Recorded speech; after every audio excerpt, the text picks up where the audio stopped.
What's up, viewers? It's Flakinger here.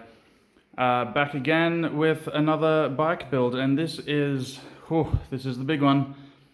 This is my 1995 XV750 Virago, and this is going to be the one that really earns the title of being a proper build, because let me tell you, there is a lot of stuff going on here.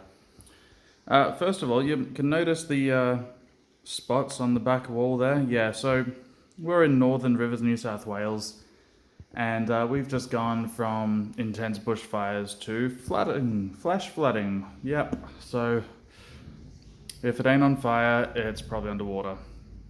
Anyway, let's get into what needs doing on the bike. That's, don't have the mics picking it up. That's thunder. Yeah, big storm. So, this bike is named Moby Dick. It's been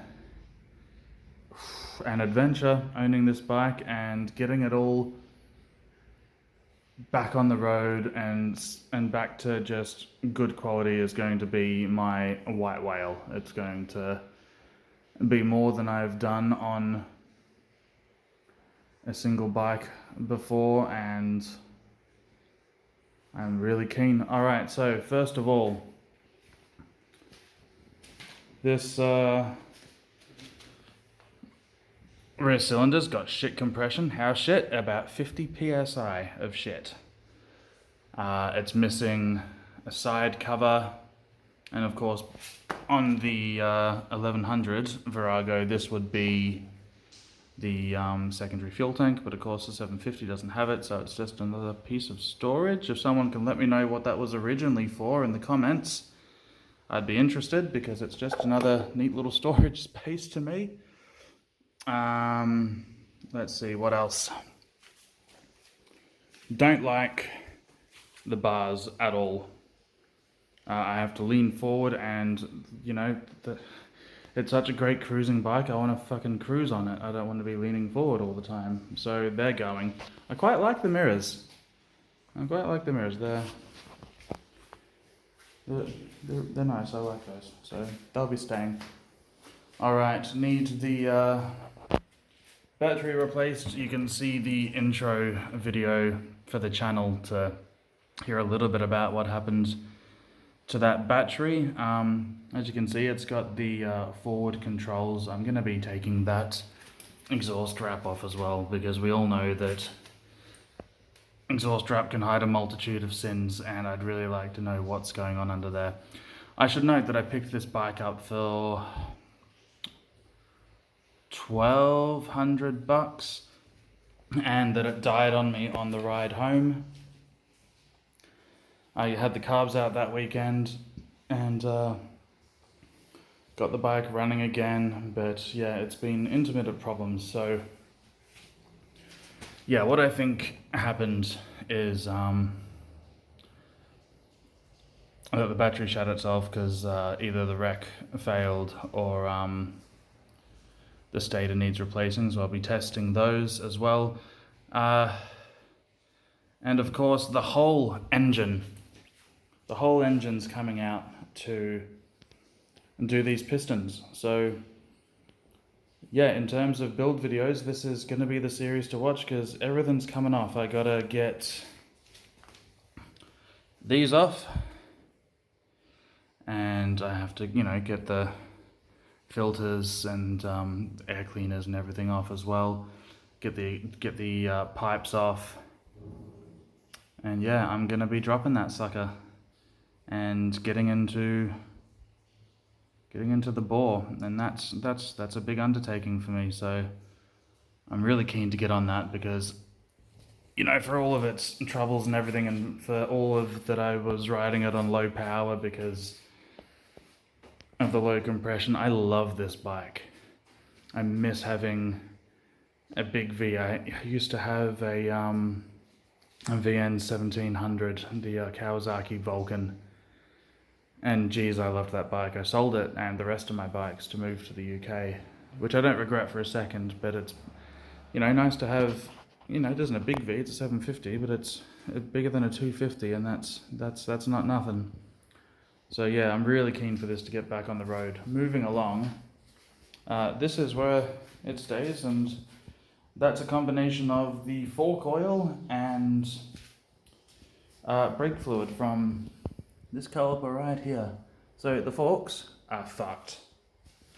As you can see, the front tire is also getting pretty bald. So yeah, the front end is going to need a major overhaul. Now, let me tell you something about Viragos. If you're a Virago owner, you need to know this. There is Virago Tech Forum, and they are the most helpful bunch of Virago enthusiasts that you'll ever come across. They're the most helpful motorcycle forum that I've been on online, and they've given me all sorts of advice on all the different problems, and they've helped me diagnose a number of things, and I'm going to be posting step-by-steps of my build for this over there as well, in hopes that I can help out someone else. So this guy randomly got on there and he's like, oh, I've got a fuel tank for you if you want it and can pay for postage. Talking to someone else, and they're like, oh no, I'm in the States. And it's like, oh well, I'm in kind of mid New South Wales, Australia. And this tank, I mean, it's much better now than it was, but I mean, you can see just from that should give you a nice clue as to what we're gonna find inside. And that's not bad anymore, but it was, oh boy, you should have seen it. You should have seen it when I got it. A little tune-up, the guy who sold it to me said, a little tune-up and it'll all be sweet. Yeah, well, I still think I got a bargain, so. Anyway, I said, well,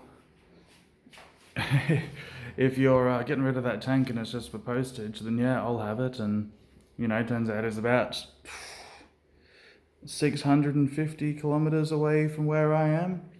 And I said on the off chance, oh, I'm also after side covers, and they're rare as hen's teeth, and I don't feel like paying $150 each for them new. Do you happen to have any? And he goes, yeah, I'm doing a build, and so I've got a whole bunch of stuff that's just destined for the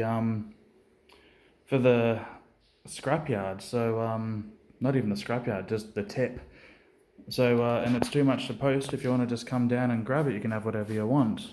So for free, this man gave me forks that are not fucked, that will be replacing these forks, which are a triple tree. And I'm going to have this one off and look at it and see which one's the better one, and the better one will be being used. 2 side covers. One of them has a bit of a mark on it, but I'm running with no side cover at the moment, so there's also never been one covering the battery, so that's handy. And of course the fuel tank itself, which I've got covered to keep all the crap out of it, but it is in immaculate condition inside, and it's got its original paint job, which I think just looks amazing. Complete front brake system that is actually currently still wet, so, and not leaking, so that'll be going on there as well. The master cylinder looks in much better shape than my one. An entire rim, tire, discs, and this tire is brand new. It's probably got 500k on it. And a seat as well. I'm going to try the seat out. I don't think this one's stock, and it's comfy as all get out, so yeah, we'll see. My sissy bar pad's got a bit of, something's gotten to it, a mouse or something, so he also gave me, amongst other things, another one, which is clean. So, huge shout out to Virago Tech Forum. If you've got a Virago of any size, if you've even got a Roadstar, they have sections for Roadstars as well. Get on there.